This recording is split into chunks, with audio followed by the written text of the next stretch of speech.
യേശു ആഗ്രഹിക്കുന്നത് നാം യേശുവിന് കൊടുക്കാറുണ്ടോ? പലപ്പോഴും യേശു ആഗ്രഹിക്കാത്ത പലതുമാണ് നാം യേശുവിന് കൊടുക്കാറുള്ളത്. അതുകൊണ്ടാണ് നമ്മുടെ ജീവിതത്തിൽ പലപ്പോഴും ദൈവാനുഗ്രഹങ്ങൾ വെളിപ്പെടാതെ പോകുന്നത്. ലൂക്കോസിന്റെ സുവിശേഷം 7-ാം അധ്യായം 44-ാം വാക്യം ഇപ്രകാരം നമ്മോട് സംസാരിക്കുന്നു: ഞാൻ നിന്റെ വീട്ടിൽ വന്നു, നീ എൻ്റെ കാലിന് വെള്ളം തന്നില്ല. ഇവളോ കണ്ണുനീർ കൊണ്ട് എൻ്റെ കാൽ നനച്ച് തലമുടി കൊണ്ട് തുടച്ചു. ശീമോൻ്റെ വീട്ടിൽ വന്ന യേശു ആഗ്രഹിച്ചത് ശീമോൻ അവന് കൊടുത്തില്ല. ശീമോൻ അവനെ വീട്ടിൽ കൈക്കൊണ്ടു. അവന് ആവശ്യമാകുന്ന ആഹാരം കൊടുത്തു, വീട്ടിൽ താമസിക്കുവാനുള്ള ഇടം കൊടുത്തു. എല്ലാം ശരിയാണ്.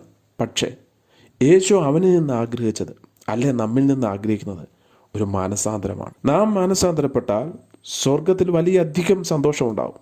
ഒരു പാവിയുടെ മാനസാന്തരത്തിന് സ്വർഗത്തെ മുഴുവൻ സന്തോഷിപ്പിക്കാൻ കഴിവുണ്ടെങ്കിൽ, ഒരു പാവനിയായ സ്ത്രീ യേശുവിൻ്റെ തൃപ്പാത്തിങ്കൽ വന്ന് അവൾ ചെയ്ത പാപങ്ങൾ ഓർത്ത് പശ്ചാത്തപിച്ച് നീ അത് ചെയ്യത്തില്ല എന്ന തീരുമാനം നാഥൻ്റെ കാൽക്കൽ കിടന്ന് കരഞ്ഞ്, നാഥൻ്റെ കാൽ കണ്ണുനീർ കൊണ്ട് നനച്ച് തലമുടി കൊണ്ട് തുടച്ച് തൻ്റെ സമർപ്പണം നാഥന് വെളിപ്പെടുത്തി കൊടുത്തപ്പോൾ, യേശു ആഗ്രഹിച്ചത് അവളിൽ നിന്ന് ഉണ്ടായപ്പോൾ യേശു അവളെ അനുഗ്രഹിച്ചു.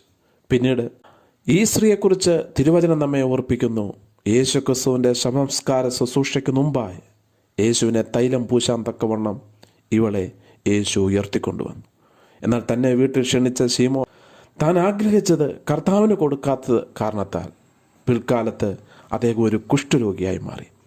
രണ്ടുപേരും കർത്താവിന് എന്തൊക്കെയോ കൊടുത്തു, എന്നാൽ ഒരുവൾ കർത്താവിന് ഇഷ്ടമുള്ളത് കൊടുത്തു. അതുകൊണ്ട് കർത്താവ് അവളെ ഒത്തിരി അനുഗ്രഹിച്ചു. നാമും കർത്താവിന് ഇഷ്ടമുള്ളത് മാത്രം ചെയ്താട്ടെ. കർത്താവ് നമ്മെ ഒത്തിരി അനുഗ്രഹിക്കും.